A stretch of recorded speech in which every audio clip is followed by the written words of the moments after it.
શિક્ષણ નિમિત્તે મળ્યા છે. દરેક સમાજને એનો કાર્યકર્તા આગેવાન એ જે સમાજ પાસે હોય લાંબા ગાળે એ આખો સમાજ સુખી થાય. તમે બનાસકાંઠામાં છેલ્લો જિલ્લો, એમાં આ વિસ્તાર તો નવાબશાહી, એમાં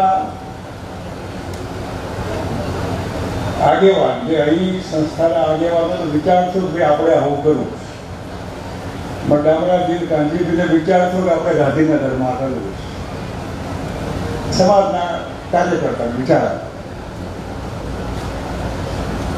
એ વિચાર ભલે મોટો આવ્યો પણ આવ્યો. અહીં ગલબાભાઈ હતા, અહીં મુંબઈ રાજ્યમાં એક ધારાસભા, બાજુમાં મહેસાણામાં માનસિંહભાઈ ચૌધરી,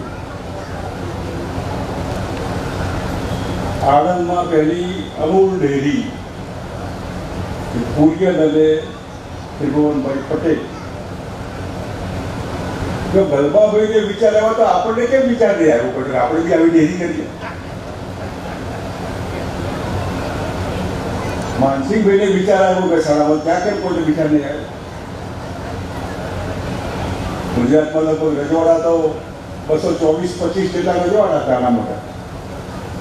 એમને કોઈને કેમ આવો વિચાર નહીં આવ્યો? આના મૂળમાં જે ગઈકાલે હતું કે આપણે શું, આપણે ક્યાં ભણવું છે એમાં, એ સમજણ. અને જેને નહોતું, અંગ્રેજીમાં હેઝ નોટ એને કહે છે, નથી, એમના આગેવાનોની સમજણ, એ દાખલા જોવા જોઈએ. અહીં નટુભાને શિક્ષણમાં આવું ડોનેશન અપાય એવું મારા ખ્યાલથી આનંદનાથજીએ ખાસ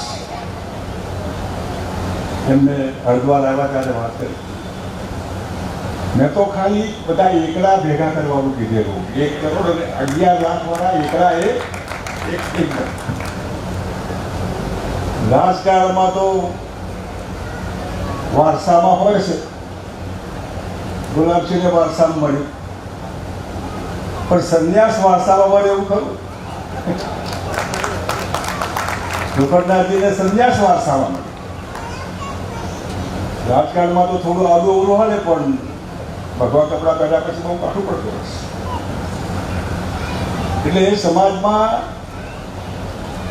જે આજે વિચાર આવ્યો, એ વિચાર એટલો મોડો વિચાર આવ્યો, ભલે મોડો ભલે આવ્યો કે હરીફાઈમાં કે પહેલો દોડે માણસ 5 કિલોમીટરની રેસ હોય ને તક મળી જાય પછી બીજા, તમે ગમે એટલું દોડો તો પણ જે સમાજ ગઈકાલે જેની પાસે નહોતું એની આખો ઉભરી સમાજ ન ચાલે. એ મહેસાણાના કડવા પટેલ હોય, સૌરાષ્ટ્રના ખોડલધામમાં લેવા પટેલ હોય, ચૌધરી સમાજ ગલબાભાઈ હોય કે માનસિંહભાઈ હોય. દાખલો એટલા માટે કે 47 પહેલા ને 47 પછી બહુ લાગુ નથી. ચૌધરી સમાજ તો એ હમણાં સુધી એના મૂળમાં જે સમાજના સમજદાર આગેવાનોએ જે વિચાર કર્યો અને વિચારમાં એમને શૈક્ષણિક સંસ્થામાં, અને સ્કીલ કહેવાય કેળવણી, એ જ કામમાં આવવાનું છે. અને એ કામમાં આવવા માટે હમણાં વડોદરામાં સરદાર ધામમાં ઝાયડસવાળા એમને લગભગ 500 કરોડ રૂપિયાની યુનિવર્સિટી, 500 કરોડ રૂપિયા. આપણે મુખ્યમંત્રી બેઠા હોય, તમે 100 કરોડ ના જાહેર કરો, જાઓ તો બધા કરો. આ મથું પડે 11,000 આપો, 51,000 આપો. એ જે તે વખતે 47 પછીની મહેનત એની આંખો ખુલી. એમાં ઊંઝા માતામાં કડવા પાટીદાર સમાજે રસ કાઢ્યો શિક્ષણ માટે. અત્યારે 10,000 કરોડ કરતા વધારે બેંકમાં જમા, 10,000 કરોડ કરતા.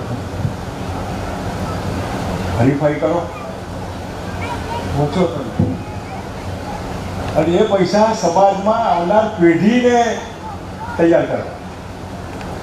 એ સમાજ પાસે આખા ગુજરાતના કડવા પટેલ કયા ગામમાં કેટલા શું કરે છે એની વિગત એમના ઊંઝાની કોમ્પ્યુટરમાં પડશે. એમાંથી આપણે શીખ્યા આ 500 કરોડ, 200 દીકરીઓ સરદારધામ. આપણા સમાજની દીકરીઓ હોય તો કહેજો એમને કે આપણે રાખશે. 200 દીકરીઓ દત્તક લીધી કે યુપીએસસી થાય ત્યાં સુધી તમામ ખર્ચો સંસ્થા કરશે. અને સમજાવો કે 200 દીકરીઓમાં 50ની યુપીએસસી થશે. સલામતા આપણે આગળ કલેક્ટર, આઈપીએસ, જીએસપી એ ત્યાં સુધી ભૂખ ન ઉઘરે. એટલે ભૂખ એટલી મોડી ઉઘરે કે પછી તો ઉઘરે તો એ ન ઉઘરે તો. હા, હું એટલા માટે દાખલો આપું છું કે જે કોમ્પિટિશનમાં 500 કરોડની યુનિવર્સિટી આમ ગમત, અને ભીખુ સુભે કહે કે પેલું અમારે તૈયારી કરીએ છે, શું કરીએ? તો ચાલુ કરજો, ખૂટશે તો કહેજો, પતી જશે. પણ એ ક્યાં અને 500 કરોડ ક્યાં? તમારું બજેટ 50 કરોડનું છે, 50 કરોડ નહીં હોય, પેલું 500 કરોડ, આમ એક 500 કરોડ. એ બધામાં તમારી પાસે આજે શું છે હાલ? આ સમાજ કેમ તાકાતવાળા થતો? શાસનની તાકાતથી, સત્તાની તાકાતથી. પાવર, સત્તા, એનાથી પાવર આવ્યો.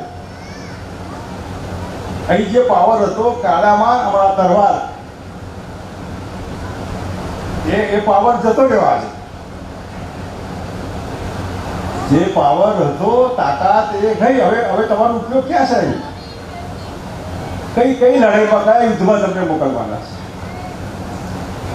અને જે કોમ્પિટિશનમાં એમને લાગ્યું તો આજે સરદારધામમાંથી 40-50 યુપીએસસી દર વર્ષે, યુપીએસસી 40-50 દર વર્ષે આપણો વધવાનો. અને તાકાતથી બધી તાકાત, ઉદ્યોગો, સત્તા, સામાજિક, કોઓપરેટિવ, ડેરી, એપીએમસી, બેન્કો કોઓપરેટિવ. હવે સમજાવો કે આ તમે ક્યાં અને કેમ નહીં? આમાં રાજકારણ નહીં હોય, ભાજપ કોંગ્રેસ ચાલ્યા કરવા, મેં તો બધું જોઈ લીધું છે. આમાં પક્ષો ના હોય. ગલબાભાઈ કોઈ પક્ષ જોઈ ગયા હતા કે માનસિંહભાઈ ચૌધરીએ પક્ષ જોયેલો, અમે કોઈ પક્ષ જોઈ નામા પડ્યા હતા. માધ્યમ હોય, પણ જે સમજદાર કાર્યકર્તાને જે સમજણ હોય કે ભાઈ આ મારે આમનો હાથ ચાલવાનો છે, આ નથી સમજતા, મારે સમજાવવા. અને ન સમજે તો ગણિતમાં તો ઈશારો હોય. લોકશાહીમાં તો આવું ન કહેવાય, આખી કથા ન કરાય. એ ઈશારો આપણે નથી આવડતા, આપણે નથી ખબર પણ નથી, આપણે શું કરવું? જો તમે સત્તાનું સાધન, ધારાસભ્ય, એમપી, મંત્રીઓ, મુખ્યમંત્રી, વડાપ્રધાન, એ સત્તાના કેન્દ્રો છે. એ ઈશારો ખાલી પૂરતો હોય. હવે આપણે તો બહુ સત્તા ભોગવી, આખી જિંદગી બધી મજા કરી. હવે જેને ભોગવો તો ફરિયાદ નહીં કરવાની. મરી ગયા, પોલીસ કાંતો સાંભળતો નથી, કોઈ કમ્પાઉન્ડ વોલ બાકી છે ને કોઈ રાજ્યસભાનો MP હોય મદદ કરે તો સારું, આવું નહીં કહેવાય. તમે ધારો બધું કહી શકો પણ ધારવું જ નથી, આપણે નહીં ધારવાનું.